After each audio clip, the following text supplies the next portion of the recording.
Om Swastiastu. Assalamualaikum warahmatullahi wabarakatuh. Salam sejahtera bagi kita semua. Namo Buddhaya, Salam. Selamat siang.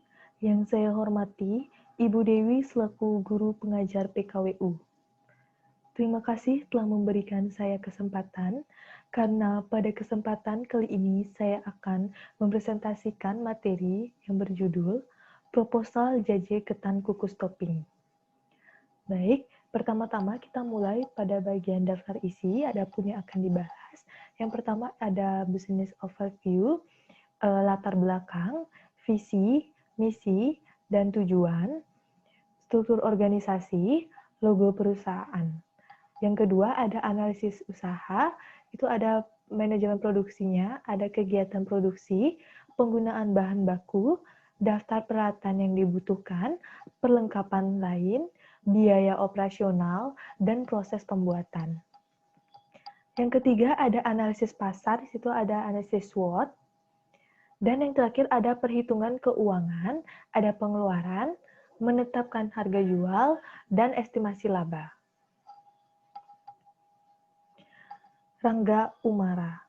Rangga Umara merupakan seorang founder dan brand owner Pecel Lele Lela. Beliau merupakan praktisi sekaligus provokator bisnis yang berkecimpungan dalam dunia kuliner. Adapun kata-kata dari Rangga Umara yang menurut saya menginspirasi, yaitu, buatlah rencana hidupmu sekarang, atau kalau seumur-umur menjadi bagian rencana hidup orang lain. Selanjutnya itu ada ini logo our company. Ini adalah logo company saya dengan nama Rupiah. Baik, pada bagian pertama itu adalah business overview. Di sini pada business overview kita akan membahas yaitu adalah latar belakang. Di sini ada problem dan solution. Di sini problem dan solutionnya dibagi menjadi dua. Ada problem dan solution our company dan produk. Yang pertama yaitu adalah our company. Banyaknya masyarakat yang menyukai makanan ringan, tetapi belum tentu makanan ringan itu sehat. Jadi solusinya, di sini kami menciptakan makanan ringan yang sehat serta higienis dan serta aman untuk dimakan setiap hari. Yang kedua ada problem produk. Di sini ada banyaknya makanan tradisional yang hanya diminati sebagian orang tua saja. Untuk kalangan anak-anak, remaja masih sedikit sekali peminatnya karena tidak ada varian rasa yang membuat lebih menarik. Jadi saya memberikan solusi di sini. Saya mencoba memunculkan beberapa topping atau varian yang tentunya banyak digemari oleh anak-anak, remaja bahkan orang dewasa sesuai dengan masa kini. Baik, sebelum itu saya akan memperkenalkan diri. Perkenalkan, nama saya Nyoman Adinda Dewantari, saya nomor absen 29 dari kelas 12 IPS 5. Saya sebagai pembicara pada presentasi ini. Adapun our team saya, yaitu saya sendiri Adinda Dewantari selaku direktur. Yang kedua ada Gebi Yuantara selaku marketing, dan ada Intan Prihantika selaku accounting. Adapun visi, misi, tujuan dari perusahaan kami. Yang pertama yaitu visinya mempopulerkan makanan olahan khas Indonesia yang sehat serta higienis untuk pecinta olahan makanan Indonesia. Adapun misinya, yang pertama ada mencari bahan baku terbaik, yang kedua menciptakan cita rasa yang enak, dan yang ketiga adalah memiliki tenaga kerja yang profesional. Adapun tujuannya yaitu meningkatkan produksi makanan tradisional yang dimodifikasi agar menjadi makanan favorit di masyarakat. Pada bagian kedua ini adalah analisis usaha.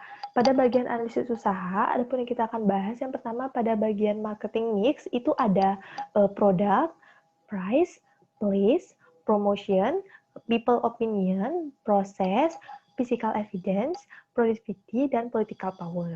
Dan pada bagian manajemen produksi, itu ada kegiatan produksi, penggunaan bahan baku, daftar peralatan yang dibutuhkan, daftar peralatan lain, dan biaya operasional, serta proses pembuatan. Yang pertama ada mix produk. Di sini produknya itu jaje ketan kukus, peralatannya itu gunakan higienis, serta bahan yang alami dan sehat. Proses pembuatan, di sini proses pembuatannya itu yang pertama, kita rendam ketan 2-3 jam, lalu tiriskan. Yang kedua, kukus ketan selama 30 menit, kemudian angkat.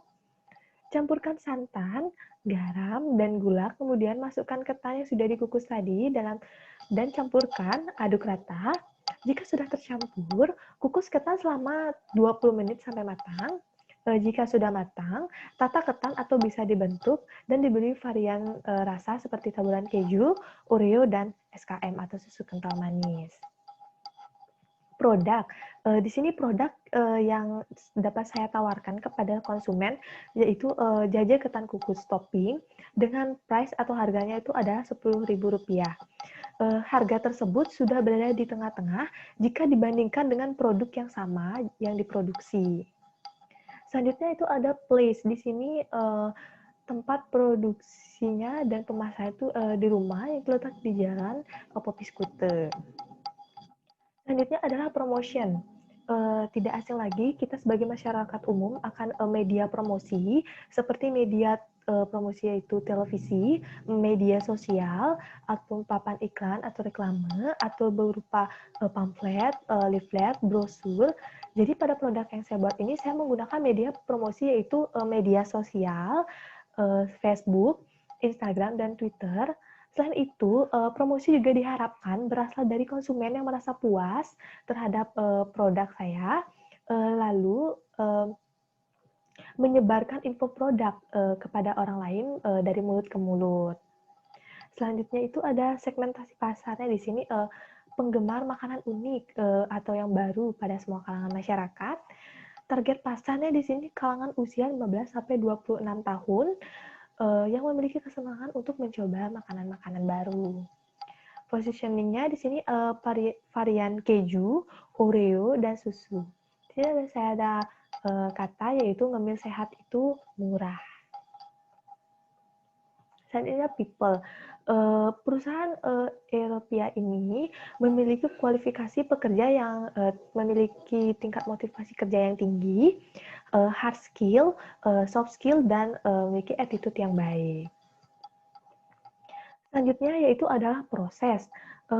Bagian proses ini kami berusaha memberikan pelayanan yang baik kepada konsumen agar konsumen itu merasa puas terhadap pelayanan yang diberikan. Itu seperti kami memberikan free masker untuk setiap pembelanjaan di hari Senin. Yang kedua ada pembelian di atas 50.000 akan mendapatkan voucher dan voucher tersebut akan diundi setiap bulannya. Selanjutnya, kita menyediakan tempat tongkrongan yang super duper nyaman, ditambah dengan free wifi.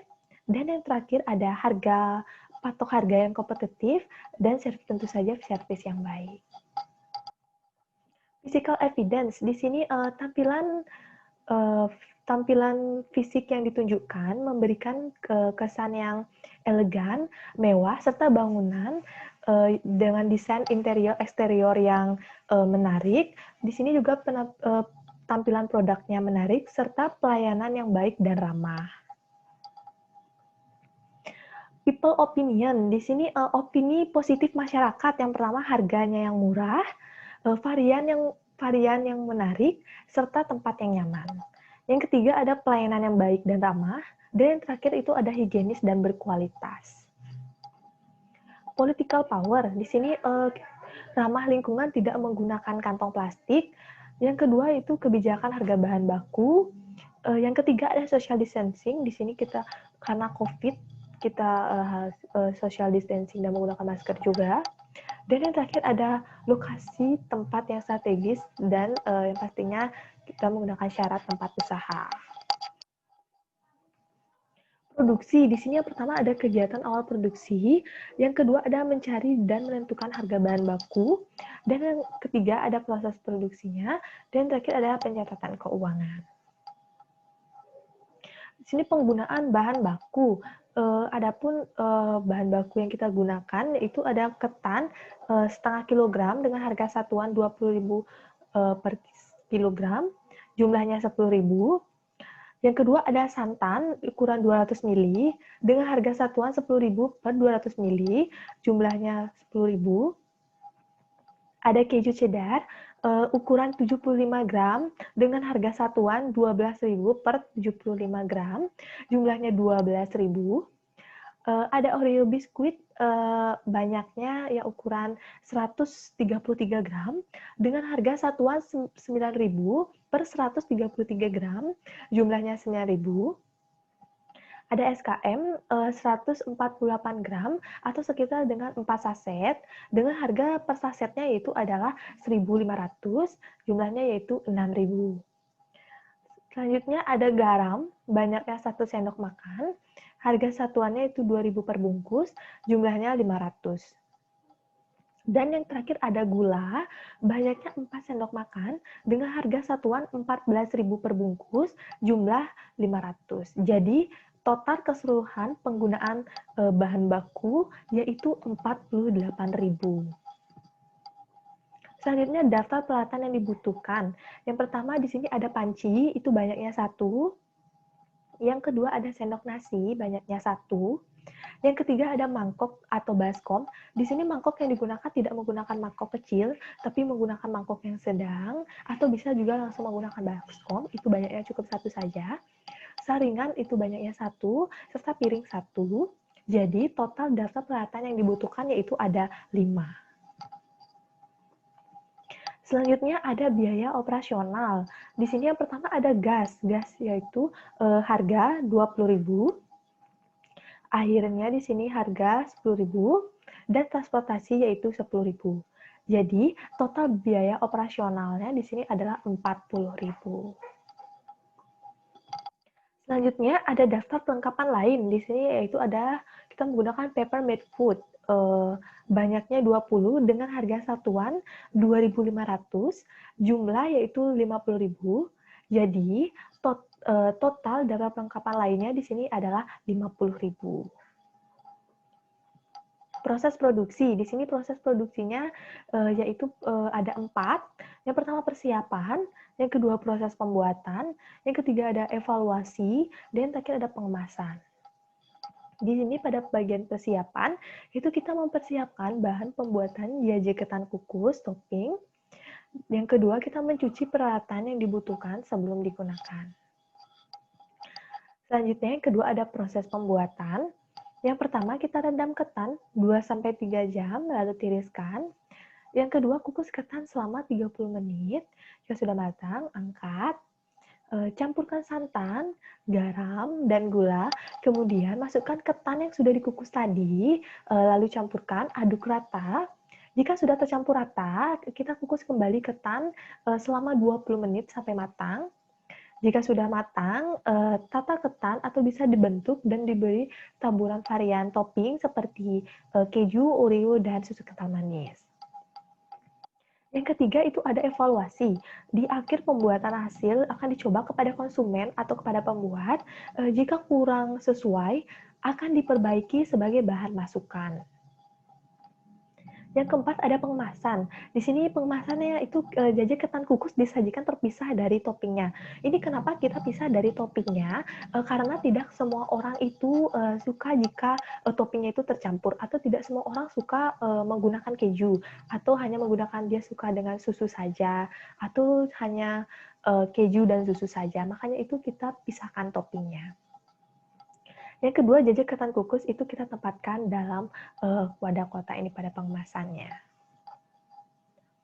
Yang ketiga adalah analisis pasar. Di sini pada analisis pasar itu ada analisis SWOT.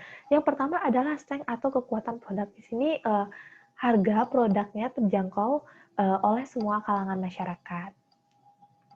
Yang kedua, mempunyai pilihan varian rasa. Yang ketiga, kualitas dan cita rasa yang berbeda. Dan yang terakhir adalah pelayanan yang baik dan ramah. Selanjutnya adalah weakness atau kelemahan. Di sini kelemahannya itu kurang berinovasi dalam varian rasa. Di sini kita kan tadi hanya menggunakan keju, Oreo, dan susu. Kita hanya bervariasi 3 varian rasa saja. Selanjutnya ada hanya bertahan 1-2 hari apabila dimasukkan ke kulkas atau lemari pendingin. Yang terakhir adalah lahan parkir yang sempit. Selanjutnya ada opportunity atau peluang. Di sini peluangnya yaitu adalah jajanan ringan semakin diminati semua kalangan masyarakat. Yang kedua adalah bahan baku yang mudah diperoleh. Yang ketiga, lokasinya yang strategis. Dan yang terakhir adalah anak muda yang memiliki sifat ingin tahu yang tinggi, suka mencoba tempat baru, suka mereview makanan dan tempat baru yang unik. Terakhir adalah threats atau ancaman. Ini ya, ancaman yang pertama ini adalah ancaman yang paling sering sekali terjadi. Itu munculnya pesaing yang mulai mengadu untung dengan membuka usaha yang sama. Sering sekali terjadi. Selanjutnya adalah kenaikan harga bahan. Dan yang terakhir adalah adanya isu tentang jajanan yang tidak sehat. Pada bagian keempat yaitu adalah perhitungan keuangan. Di sini yaitu ada break even analysis atau break even points. Di sini ada big loss, high profit, loss, dan profit. Menghitung BEP. BEP itu di mana pendapatan dari usaha sama dengan modal yang dikeluarkan, atau dalam artian lain kita tidak mengalami untung, tidak rugi. Jadi fixed cost-nya yaitu ada 40.000, variable cost-nya 68.000, harga penjualannya ada 10.000, dan kontribusi per unitnya itu adalah 3.000. Nah gitu BEP per unit di sini 40.000 dibagi dengan 10.000 dikurangi 3.400. Ini kita mendapatkan 6.600, itu dibagi 40 kita mendapatkan hasilnya 6. Selanjutnya BEP harga. Di sini adalah 40.000 itu dibagi dengan 68.000 dibagi 10.000. Jadi kita mendapatkan 40.000 itu dibagi 6,8, kita dapatkan hasilnya yaitu 5.882, kita bulatkan menjadi 6.000. Selanjutnya yaitu balance sheet. Di sini ada asetnya yaitu adalah 108.000 dengan liabilitiesnya itu adalah 60.000. Untuk mendapatkan equity-nya di sini adalah aset dikurangi liabilities akhirnya mendapatkan equity yaitu adalah 48.000. Estimasi pengeluaran. Di sini estimasi pengeluarannya itu adalah bahan baku ditambah dengan perlengkapan lain ditambah operasional. Di sini bahan bakunya tadi ada 48.000 ditambah dengan perlengkapan lainnya yaitu 50.000 serta biaya operasionalnya tadi 40.000. Jadi estimasi pengeluarannya yaitu adalah 138.000. Menetapkan harga jual. Di sini harga satuan produksi dengan membagi total pengeluaran dibagi dengan hasil produksi. Tadi total pengeluaran kita mendapatkan 138.000, itu dibagi dengan hasil produksinya sekali produksi tadi mendapatkan 20, itu mendapatkan hasil yaitu adalah 6.900, kita bulatkan menjadi 7.000, ditambah dengan laba yang ingin diperoleh, yaitu saya inginkan laba 3.000, jadi harga jualnya yaitu adalah 10.000. Estimasi laba selanjutnya yaitu hasil produksi dikali dengan harga jual dikurangi modal awal. Tadi hasil produksinya yaitu 20, itu dikali dengan harga jualnya yaitu tadi 10.000 dikurangi dengan modal awalnya 138.000 sehingga kita mendapatkan yaitu adalah 62.000. Estimasi laba selanjutnya yaitu adalah laba dibagi dengan modal dikali dengan 100%. Tadi labanya 62.000 dibagi dengan modalnya 138 dan dikali 100% sehingga kita mendapatkan hasil yaitu adalah 0,44%. Baik, ini ada kata-kata inspirasi. Setiap orang pasti pernah jatuh, begitupun kamu. Sekali jatuhmu, bayarlah dengan 2 kali bangunmu. Tetaplah melangkah. Baik, sekian presentasi yang dapat saya sampaikan. Jika ada kesalahan, mohon dimaafkan. Untuk kritik dan saran yang sifatnya membangun, saya terima untuk kesempurnaan proposal yang saya buat. Sekian dan terima kasih. Stay safe and keep healthy.